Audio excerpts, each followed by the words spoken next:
Welcome to Viking Voices, the people of Princeton. Ornella, another edition. Second episode that you're here with the co-host. That's awesome. So, we have so much stuff to talk about today. Our first guest, we're not going to introduce right now, but when you listen to this young lady, an author, only in the 5th grade. That's crazy. Ornella, when was the first book you wrote? I haven't wrote a book. You haven't written a book yet? Okay. It's on my to-do list. Though. To-do list. All right. So we have a great, beautiful young author. It's going to be amazing, and we're going to, on top of everything else, we're going to introduce another huge award that we received and talk to a great principal and a teacher, and then we're going to really kind of have some crucial conversation around a new program that was supported by the principal of the high school, Mr. Ron Ballmer, and the staff, and most especially the students came together and formed a group called EPIC. We'll talk about that a little bit, but we're going to get into a couple details about the district. So hang tight while I share the screen. And boy, I tell you, it's been really, really exciting here. We've been doing a lot of great work here. And once I'm able to share my screen, that'll be great. So the people in tech land, if you could allow me to share my screen, that would be great. So before, I guess, we'll just go through real quick that some of you probably already knew, already heard. You've received a lot of coverage on this. We received a $150,000 gift to help eliminate the digital divide that permeated our district.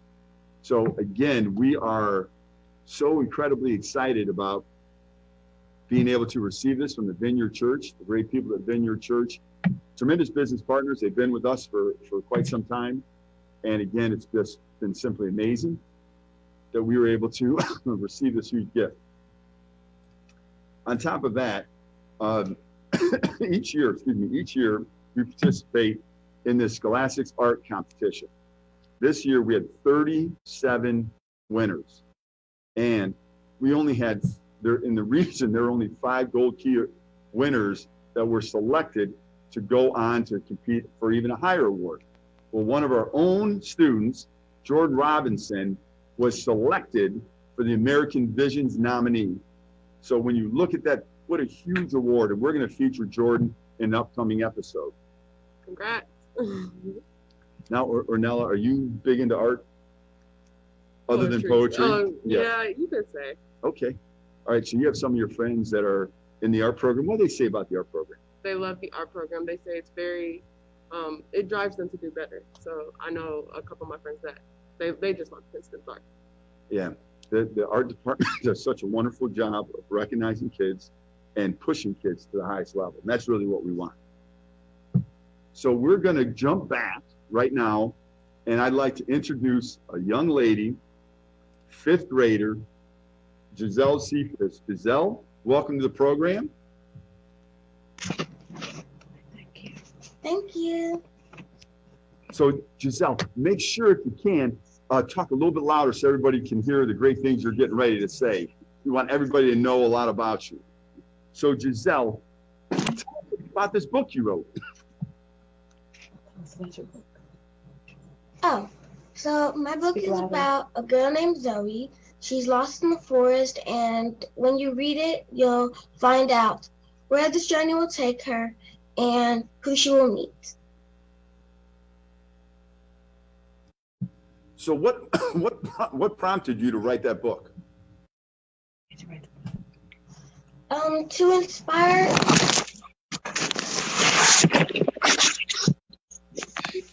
There you go.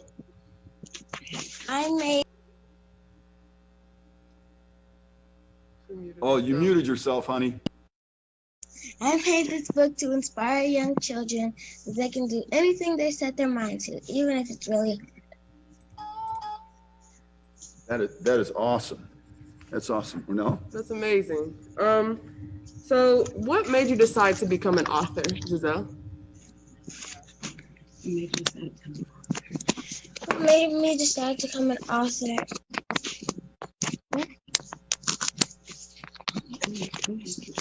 Oh. what made me decide to become an author was because when I was in school in maybe about third grade, my teacher would always say that I had really good stories when we had to write essays or fantasy stories. And then, so the encouragement that I got from my teacher actually inspired me to write this book. And every day when we had little breaks, I would go in a corner, sit on a beanbag, and get my school laptop and just write. Just write. That's amazing. And I heard, which elementary school do you go to? Glendale Elementary. Oh, what type of activities do you like to do there, other than write, maybe?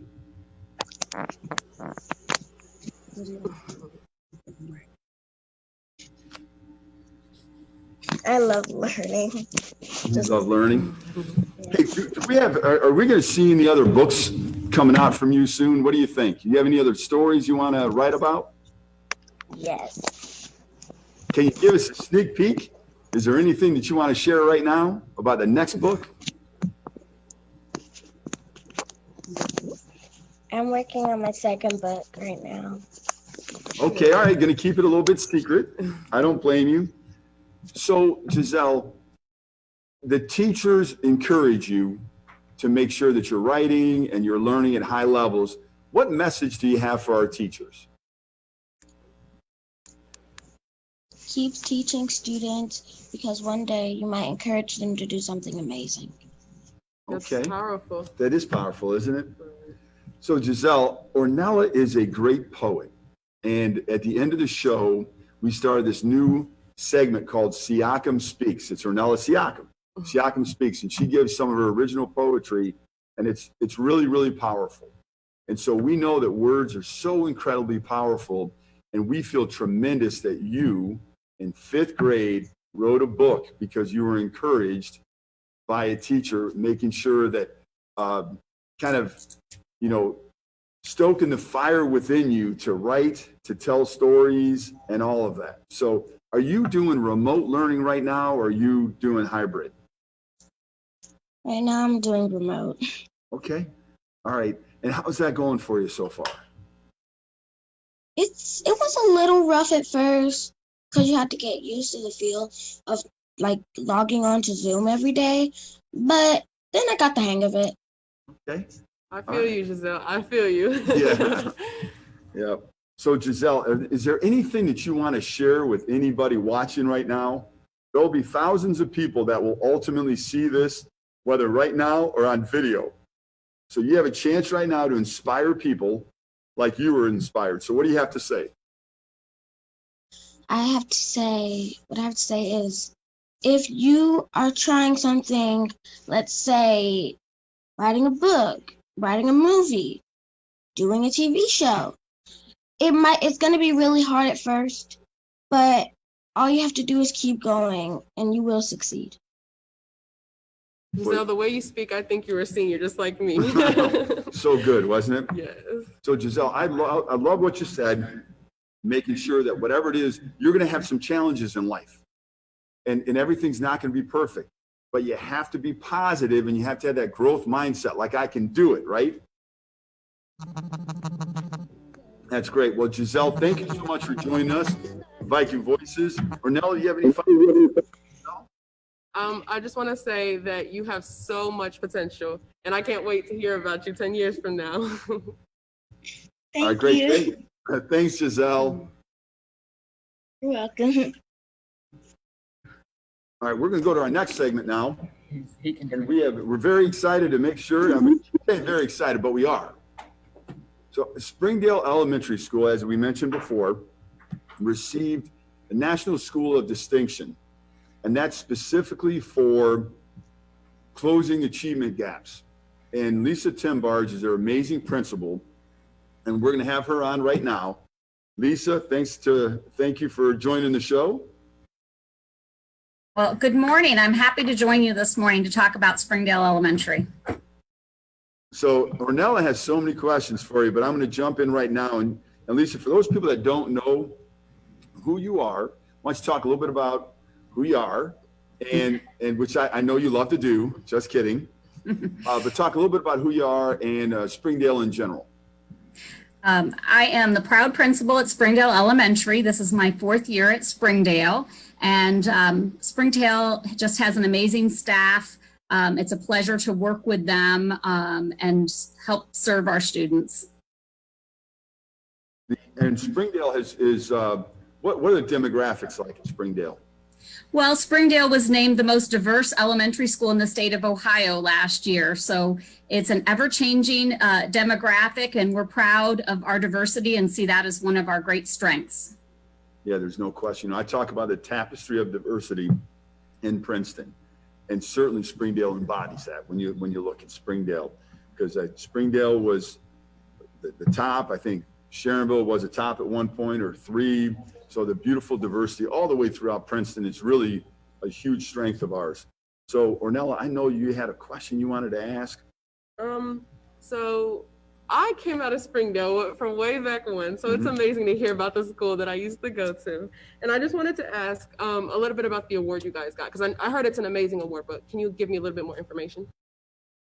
Sure. It's the Elementary and Secondary Education Act recognized us as a distinguished school, and we were chosen for our gap closing, which is that the achievement levels between groups is coming together instead of growing apart.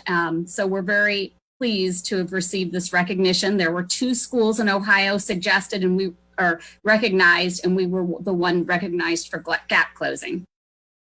Now, okay, so that's Ohio. So how many in the country were recognized? There were 57 schools in the country recognized this year. In the whole country? In the entire country. Wow. And that's your former elementary school. Isn't it great to say you went to Springdale? Yeah. Now, we didn't know this, we didn't plan this, but Ornella, can you sing? Do you remember?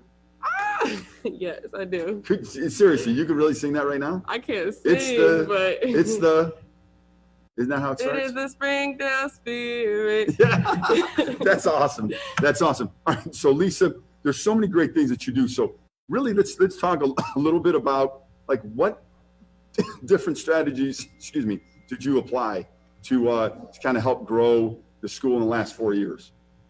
Well, our staff collaborate to provide high quality instruction to all of our students. And then we really go over that data to monitor student growth. And when we see students aren't growing, we provide interventions for those students. Some of that intervention takes place during the day, but we also have opened up the computer lab before schools, so students can come in and work on their individual pathways. We have after-school tutoring for students that may be struggling in math or reading. And then, of course, the district provides a summer school opportunity as well. Well, that's tremendous. And we know it takes a lot of lifting to grow each student all the time. So what would you say are some of the big areas of empowerment that you guys, on top of what you just said, what are some areas that you feel like you really focused on so you can empower students for college, career, and life success? Well, I think that one of the most important things we do is really develop a great sense of community at Springdale. Our teachers provide a lot of extracurricular activities like Girls on the Run, Chorale. We had a book club, student council, talent show, the recycling program, where these students get to choose things that are of interest to them and form bonds with other students outside of the school day. It also provides a lot of leadership opportunities for students. And I feel like that gives them a chance to feel that sense of belonging that is the key to their success. Yeah, Girls on the Run. Now, Ornella, are you familiar with Girls on the Run? It might be a little new because I used to go to Princeton way back when. I know you're so old. I'm so old. So are you even 18 yet? No, I just turned 18. Well, happy birthday. Thank you. I can hear people singing happy birthday right now to you. When you look at like a program like Girls on the Run, it's about female empowerment. It is really something to behold. And, you know, seeing the girls out there and running and accomplishing their goals and talking about, you know, it's much more than running, right, Lisa? Absolutely. It really is. There are a lot of life lessons that they learn, and that's a big part of the program. Every day they do a different lesson to empower our girls to be successful. So Lisa, I know that we would have been getting ready to go to this huge conference, and being celebrated there. It would have been so great to have you and some of your staff and Tanya West-Wright, who does such an amazing job as an assistant superintendent for us, and to have me in the crowd, being a fan, taking pictures of you guys on stage. I know that's a little disappointing. I know we're still going to participate in a virtual conference, but it is something that's so different. But please know that, I know at the board meeting you got recognized. We talked about it a couple different times, but that award really is a great symbol of the great work that's been done, not only at Springdale though, right? I mean, it really has been a collaborative effort across the district. Can you talk about like your collaboration with other principals and how they've helped lifted you and vice versa? Absolutely. We really do have a collaborative leadership team, and we have lots of opportunities to plan professional development. We visit other schools. We take our staff to visit other schools. We do the instructional rounds that allow teachers to get into other classrooms and see the great things that they're doing, which is really powerful. And all the staff really work together to plan lessons and improve. So it's a very supportive environment for everyone, that we have peers that we can collaborate with, and we're working to see that all Princeton students are succeeding. So one of your peers, the Glendale principal, how about Giselle? Is that not, I know that Karen Harton is so very proud of Giselle Cephas, but how about that?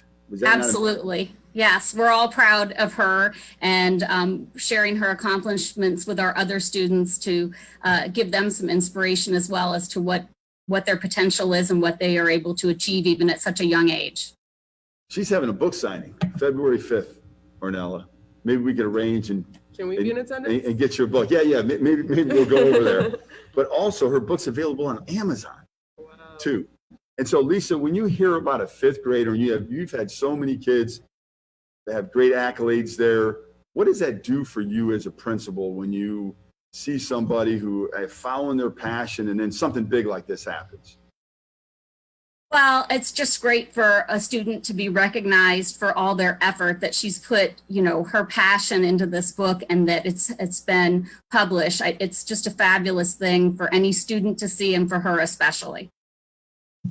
Excellent. Hey, Lisa, we're going to keep you on the line, and we're going to talk a little bit about EPIC. And then at 10:30, we have a little bit of a surprise coming, so we're excited about that. We're going to welcome back your teacher, Rachel Strom, who is a great teacher, and she's all over social media. I see her post all the time. It's great, staying connected. So she's going to join us in about 10 minutes or so. Is that accurate? That's correct. Okay, so we're going to jump into third episode, or third, I guess, segment. Yep. So Ornella, talk a little bit about EPIC. First, tell people what EPIC stands for, and then I'm going to have some questions for you. All right. So EPIC stands for Equitable Planning to Impact Change. And basically, it's a group of students that came together with some of the staff and decided that we want to see actual changes and have these uncomfortable conversations at school because it's necessary for change. And we started about in August, September, October-ish, and we've spent this time planning an event so that we can have these conversations with our teachers. All right, so equitable, so when I hear equitable, I think a lot of different things, but equity to me is basically meeting people where they are and meeting their needs, and that looks different for everybody. So equitable impact. Planning, equitable planning. Well, right, equitable planning, but the impact, right, is true equity, right? So when you say equitable planning, what does that mean? So we're trying to figure out ways, because like you said, it might be different for everybody. So the whole point is so that we can have these conversations and figure out ways to then impact the change in different sections of the school. Right. So the change that you want to have happen, you want it to be through the lens of equity. Okay. Dr. Phillips has done a great job of leading the charge with our equity team. And I know she had added a few words yesterday about all the words that you shared and what you want to see happen.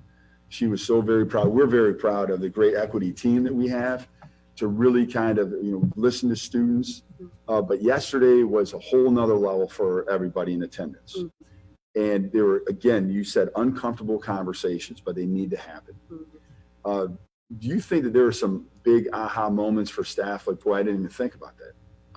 Actually, yes, because one of my closest teachers, like that I've been known for years, literally since my freshman year, he came and we had a long conversation. And I woke up to so many emails this morning of teachers like saying that that was something that they needed to hear.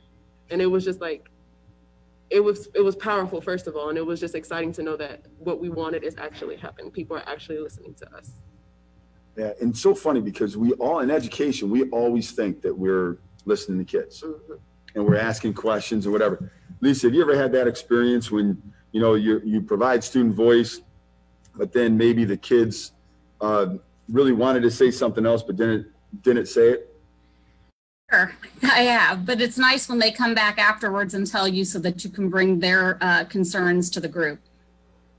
Yeah, so yesterday, Lisa, there were 4 great students that were on stage that shared stories on top of a staff member who shared a story and their own personal voice. And it was so powerful.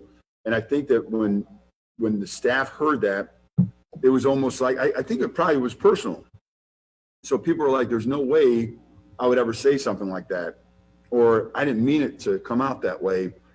And I think the recognition and the understanding of the impact of what we say, that's why I skipped right to impact, because impact is so, that is what happened yesterday. It was, you have to have that impact. So talk a little bit about what's going to come up with EPIC. What's next? So we are trying to figure out different plans, like events that we can have with teachers, where we can have these conversations with teachers, like one-on-one, more personable, instead Sure. of like a presentation style, where we have more personable conversations. Activities, maybe like coming up with the Black History Month next month. Sure. We're trying to figure out stuff what we can do with that, as well as just to empower and just to show off the diversity that Princeton really does have, and we all want to see. Sure, sure. You know, you mentioned Black History Month, and Mr. Newton and the team at the high school, they put together so many great plans. And I know a lot of people are there working on that. So we're really excited to see that big calendar of event, but everyone's doing something in the district. And we know that, you know, for me, and I'm always letting everybody know exactly how I feel, Exactly. but it was always bothersome to me, to be honest with you, that February was like, okay, now it's February, so now we're going to talk about Black history, or, you know, now we're going to talk about Hispanic history, or now we're going to talk, why does it take certain months to get us to do it? Why can't we just embed it throughout what we do each and every day? Especially going to a school so diverse. I feel like that's something that we would all appreciate if we get to all learn about each other every day of the school year. Yeah. And I think highlighting it, sure, each month we're going to highlight it. There's going to be great contributions, but you know, I talked about this before, going to the Peach Bowl game. I stopped by and saw the Center for Civil and Human Rights, but it was closed, couldn't go there. But then went to Dr. Martin Luther King National Historic Park, which is unbelievable. And going through that whole process, seeing, you know, his big famous quote, "We will not be satisfied," and showed water coming down, and it was really, really powerful. But the "we will not be satisfied," I think that is the biggest thing that I continue to think about, because we're not going to be satisfied until justice. We're not going to be satisfied until we actually truly have great equity. Right. And so I think your EPIC group and what you guys have done is amazing. And you want to talk about the advisors for a little bit? Oh, so the advisors, we call them EPIC allies. They're teachers that we know for sure, like we can come to them and have these conversations with them. And we know that they also want to see things accomplished in the school as well. So they are just teachers that we know personally, that we know we can come to and we can talk to. And I'm excited for it to expand. Now, what about you want to talk a little bit about Mr. Stevens and Mr. Wade? So Mr. Stevens and Mr. Wade, I love them. They're amazing, but they were the, Stevens is who I actually Mr. Stevens actually who I went to like talk about this plan, because like I said, I've wanted to do something like this at Princeton for years, since 8th grade. And so my senior year is finally when I had Stevens as a teacher, and he kind of helped me progress that and make it a reality. And Mr. Wade was supporting that? Yes, he was this administration that did support it. And that's exciting because, you know, when you have somebody at every level that can help you push to actually get something done, that's amazing. Well, and this is what I have to say about our administrative team at the high school. They all are so unbelievably supportive, led by Mr. Balmer and Associate Principal Ms. Stollard. But looking at what it is, it takes, so Mr. Wade took that on administratively as kind of a responsibility. He's really done a great job of that. Amazing. Mr. Stevens, I saw earlier this morning, working out, and we had a really nice talk, and he was so very proud of some of the aha moments that he saw. And so we're going to end this segment just with this, that EPIC is not a moment, it is a movement, and we're going to continue to support it the best that we possibly can. From our perspective, we know that the high schools has you, got you. Yeah. And it was really amazing to see you there and see the rest of the more council members that were there. I wasn't expecting to see you there, so I was excited. Oh, well, you know, once we found out about it, everybody wanted to go because it's something that, you know, we talk about. It's in our equity plan. Student voice, you know, is really important to each of us. So that's just wonderful. So, well, I think I see an awesome teacher here. Hi, Rachel. How are you? Welcome to the show. Hello, I'm doing well. How are you? Tremendous. So we were talking behind your back, Rachel, and we were talking about social media, about how you're always posting stuff on social media. So from a teacher, well, first of all, talk to us a little bit about who you are, what you teach, how long you've been in teaching, and then talk as well about the importance of social media from your perspective. Absolutely. So I'm Rachel Strom. I'm actually the remote kindergarten teacher this year here at Springdale, and this is my 3rd year of teaching. Now, previously, I was the Title I instructor, working specifically on reading and literacy. But the social media has been a really important role for teaching and collaborating just Rachel, with teachers. Rachel, I'm sorry to interrupt you. It's probably the rudest thing when you're in the middle of introducing yourself. Hey, is this a Zoom bomb? Yeah, this is a Zoom bomb, baby. We're here to Zoom bomb. So whatever you're talking about, we can wait. It sounds great. Yeah, can we bust in? It's okay to do this?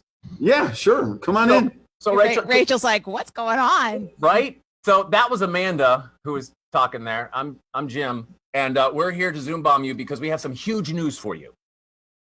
You ready? This news is that you, Rachel, kindergarten teacher, and what's the school again? Springdale Elementary? Yep. Is that the greatest elementary school on the face of the planet? It probably is. It is, not even probably. You, Rachel Strom, you are the Warm 98. Well, we work at Warm 98.5, by the way. We do the morning show at Warm 98.5. You, Rachel Strom, are the Warm 98.5 Teacher of the Week this week. Congratulations. Oh, thank you. Congratulations.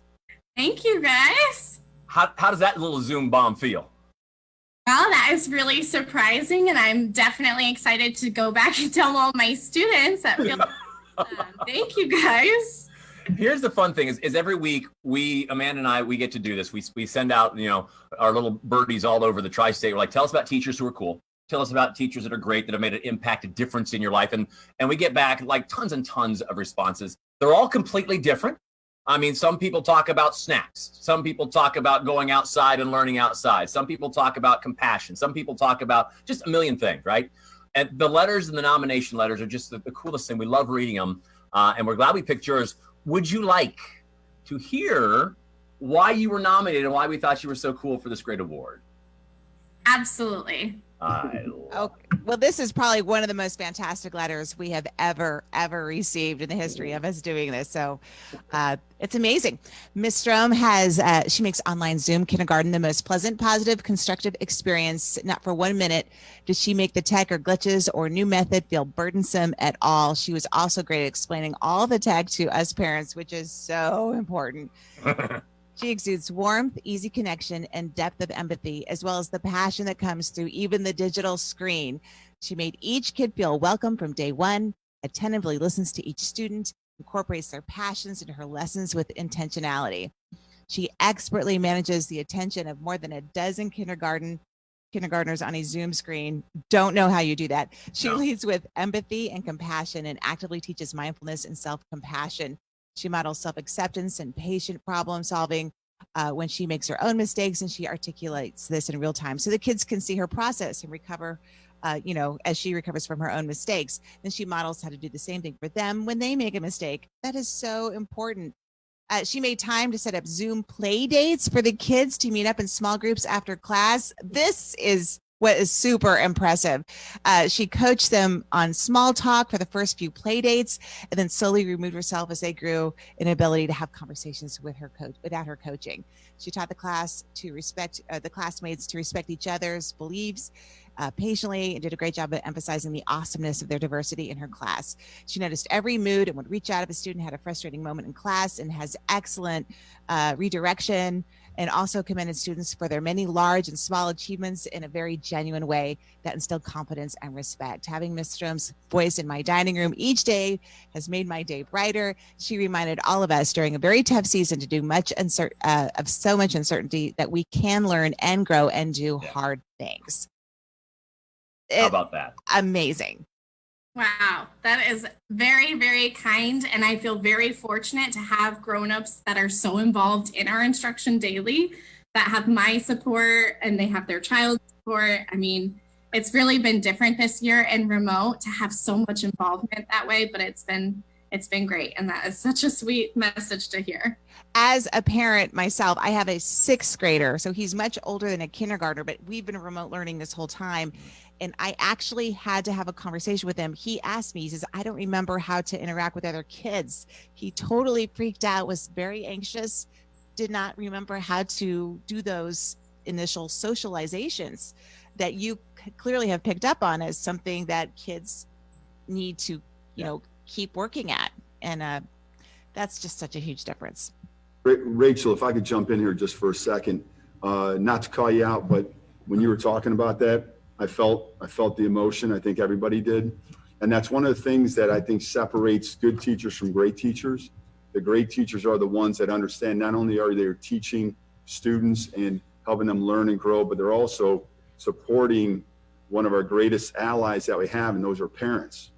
And it's so great. And just for a little levity, I understand that letter was written by one of your students. You're doing such a great job, Rachel, that one of the students wrote the letter, which is amazing. Some big words. Huge letter. Larissa Howell wrote the letter, and just obviously, I'm sure she speaks for the whole class. Wow. So just real quick, when we were so rude and interrupted you, and you were talking about, I don't even know what you're talking about. But I heard you say that you've taught for 3 years. Is that true? Yeah, I'm currently in my 3rd year of teaching. So in the 3 years, obviously the end of last year and this year, completely different than the first year and a half. What has been, I'm not going to ask the biggest challenge, but the most rewarding part of that time? The most rewarding part is seeing the students get excited as I am. Teaching is one thing, but making my students enjoy and get that intrinsic motivation to continue learning is what I want from every student. So this year I've dressed up as Spider-Man. Anything I can do to get them as excited about their education as I am, that's what I want to see. And when I see that reaction, even through Zoom, that's what keeps me going. That's cool. Well, today you're dressed up too, right? As a warm 98 teacher of the week, right? Congratulations. By the way, you will get a fantastic certificate to place in your wall so you can brag to the world about it. Also, this is all sponsored by our great friends at Raising Cane's Chicken Fingers. They're going to get you a $50 gift card for Raising Cane's. So go get you some Texas toast, some chicken fingers, all that stuff, and a $50 gift card to Benkin Florist Home and Garden. We were just there the other day. They have a great selection of houseplants right now because it's middle of winter. So if you're looking for houseplants, they got great houseplants there, but then in the springtime, obviously, lots of great. They have great floral arrangements and stuff. So congratulations.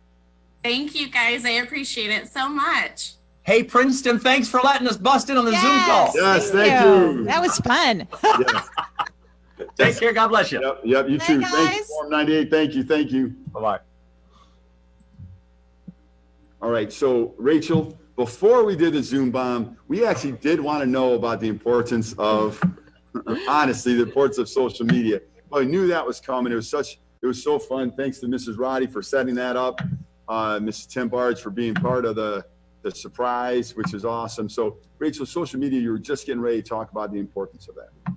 Yeah, absolutely. Social media has been a big part of my planning and altering curriculum to meet the needs of the students.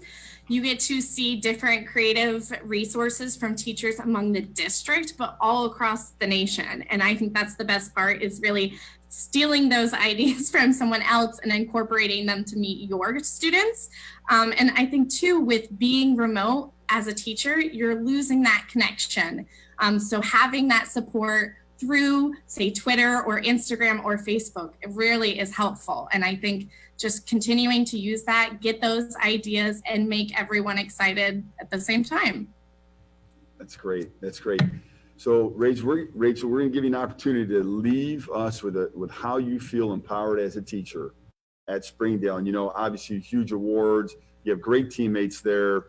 It's, as there are time to time, I would like to pop into all the classrooms and be a little bit disruptive. I try not to be too disruptive, but that's been something that I certainly have missed. But the team at Springdale, and of course the leadership, all that stuff, I know you feel empowered. So talk a little bit about how you specifically feel empowered.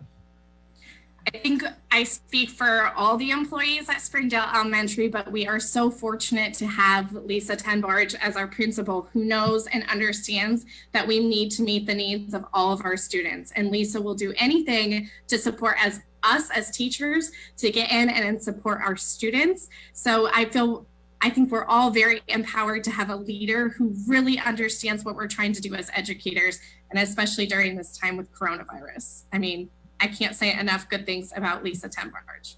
Well, and she echoes that right back to you. And I know she's so proud of you. What a great hire you've been for our districts and specifically for our students. Congratulations on the Warm 98. Ornella, any thoughts? I bet you wish you would have had a teacher like that, huh? Honestly, if I could go back to kindergarten right now, I would, just so you can be my teacher. That's great. Well, thanks for joining us. And we're going to pop over to another couple segments. So stay tuned.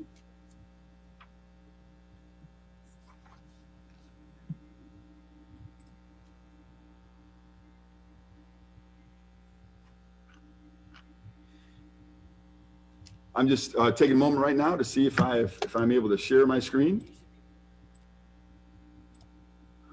Here we go. Thank you so much. And so obviously we had this great fifth grader to start us off. That was wonderful. Giselle, again, just as a reminder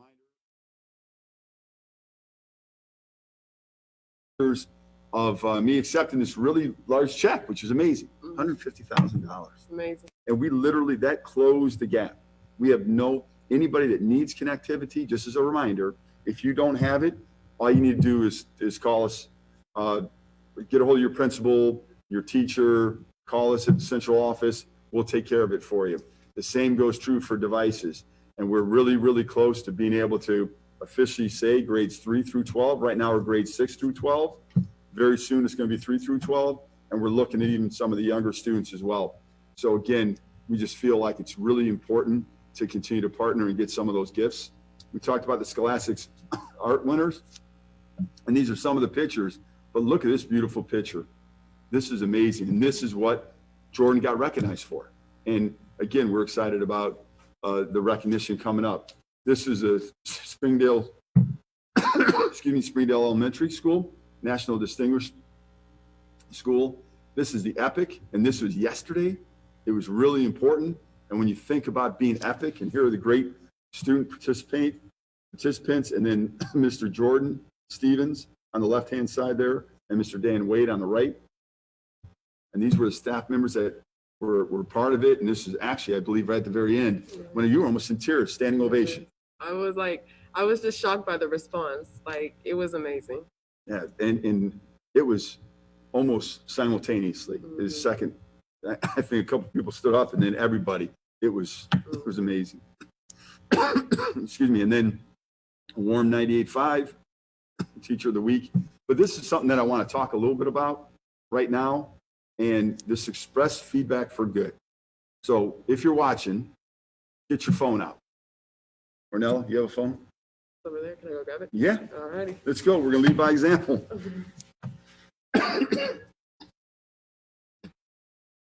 So I got it. Okay, so Ornella is gonna text PCSD. Gotta pull it up. PCSD. PCSD. And you're gonna send that to 31996. 31996. Sent. And what Ornella's gonna get back is a survey, and she's gonna fill out a profile. Okay. Very quick. They don't share information with anybody. Alrighty. Now, you're going to have an opportunity to review 75 different companies or whatever, all kinds. You go shopping ever? Yeah. Sometimes. Every once in a while? Every once in a while. So say, just hypothetically, you went to Kohl's Okay. in the last 3-4 months. Mm-hmm. You could find Kohl's on there. Takes probably less than a minute to fill out the survey. Okay. You're like, okay, well, why are we doing this, Mr. Burton? Well, why are we doing this, Mr. Burton? Well, let me tell you. So when you do this, we get $2 back as a donation to the district. Now, we can make up to $50,000 just by doing this. Wow. And when you look at something like this is huge, and being able to do this. Last year, we raised $37,000. The goal this year is 50. Alrighty. So I'm not saying you have to do all 75 today, Ornella, but if you got to start on it, that'd be good. I got you. Okay. All right. I got us. You got us. That's it. Thank you. Thank you. And again, when we look at this program and we're making sure that, we talk about equity, and we have, I don't know exactly how many languages that's been translated into, but we do know that if you need this to be translated, if we can help you, we'll try to find the great people at Express Feedback for Good that will certainly support that. This is an easy fundraiser for our district. And think about this. How much work and effort would you have to do to raise $150 for us? And when you think about the amount of time and effort, but this way you could spend, it would be less than 2 hours, and you're going to be able to raise $150 for us. And we're going to be able to put that directly to closing some of the gaps, the COVID gaps. So we're going to put it for summer school, some mental health. We're going to be able to do all kinds of great things with the money. So hopefully everybody already grabbed their phone and already started typing. Just a couple of very quick things, and we're going to get right to my favorite part of the show. Siakam Speaks. The COVID-19 vaccination, there's been a whole bunch of conversation about that. Now we're getting more and more information. We're getting more and more information on the vaccine. But just as a reminder, in our community, this is what we're doing. We have the City of Springdale Health Department, and obviously Springdale Elementary School and Heritage Hill are within Springdale. They have been able to arrange a vaccination program to start next Friday for those two schools. So thank you very much, Matt Clayton and Amy Ellis and all the great people at Springdale for making that happen.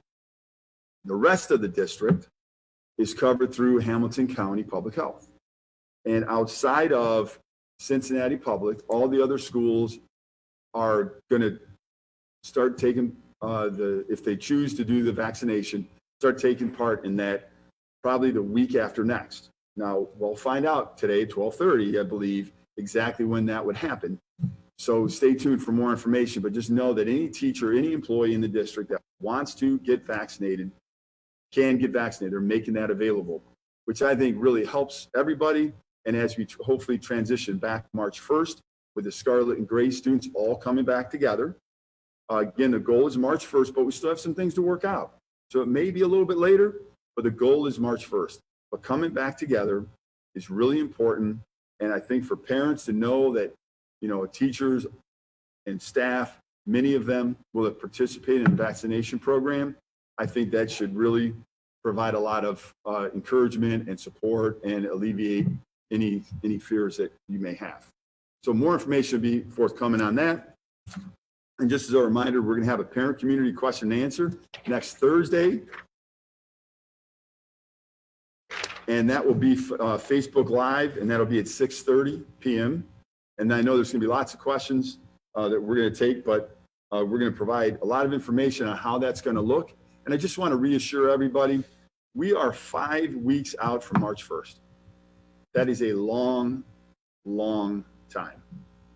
Now, we know in life, 5 weeks can go like this. Yes. But right now, as we're talking, there's some things that we have to work out, and we're working really hard. We have great staff here that work nonstop, trying to anticipate problems, anything that may happen.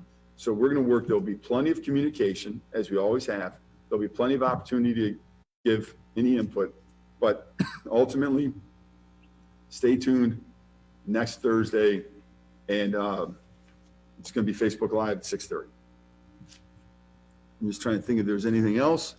The week after that, February 9th, we have yet another one of our parent community educational series. Ornella, what do you think about us as a district reaching out to parents and trying to help support them? I think it's amazing that the district does so much to get parent input and use that in terms of like the decisions that they make for the school. Like even with the whole remote hybrid program, I know that for sure there was a lot of parent input in that too. So I think that's amazing. Yeah, so the parent educational series, we've listened to parents. Mm-hmm. We have a key communicators group. We listen to them, some of their concerns. Mrs. Roddy has worked with many other people too to get some input. So this next series is tween and teen use of vaping, drugs, and alcohol. It's February 9th, and we're, again, partnering with other people. It's not just us talking. Mm-hmm. And like the last episode we had, which was on implicit bias, which was amazing, and it was Catrice Kate who did that, which is one of our partners that we use, and that was simply amazing. Simply amazing.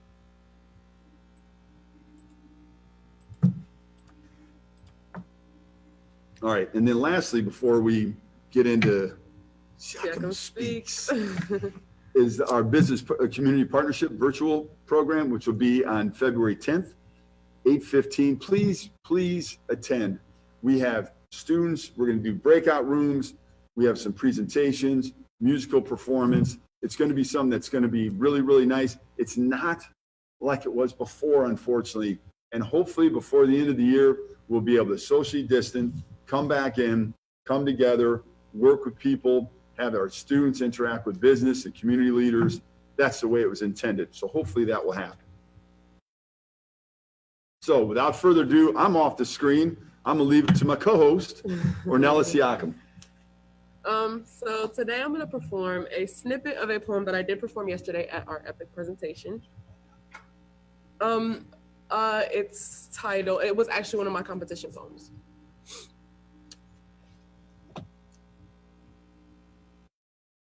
There we go. 1 second, I've done share.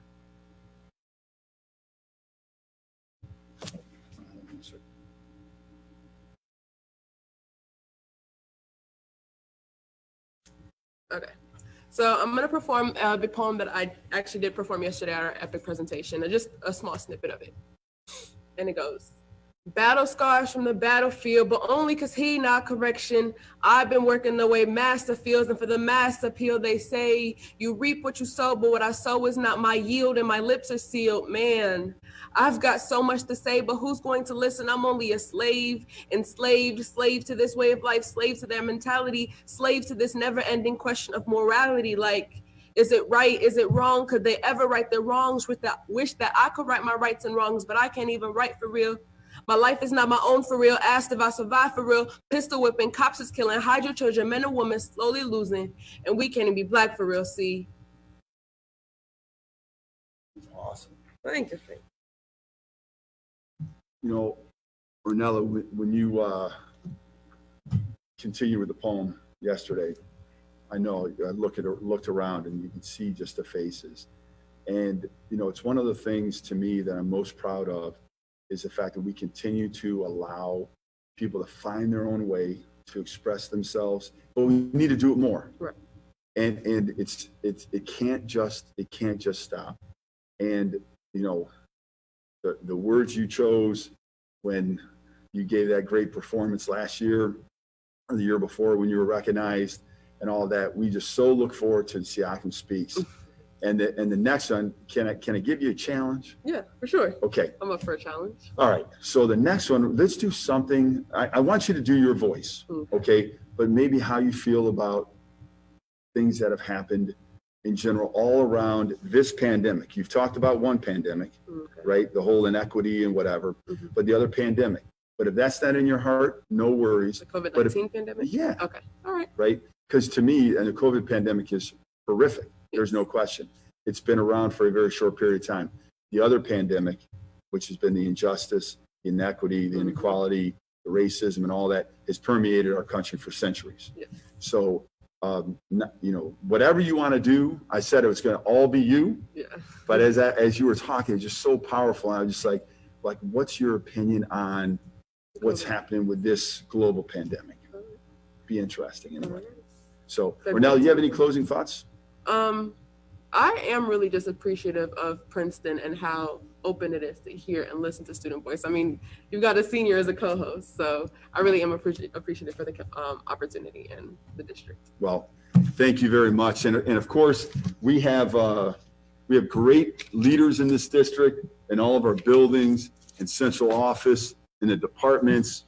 This morning at 4:30 in the morning, John Fricky, Director of Operations, we were talking about what's going on the roads. Todd Cutel and his great team, they were out making sure that it was going to be safe around all the schools, and they've been working so hard. We have a great team here. We all stick together. And one of the things that Ornella loves to say at the end of this episode, and of course, as always, Go Vikes!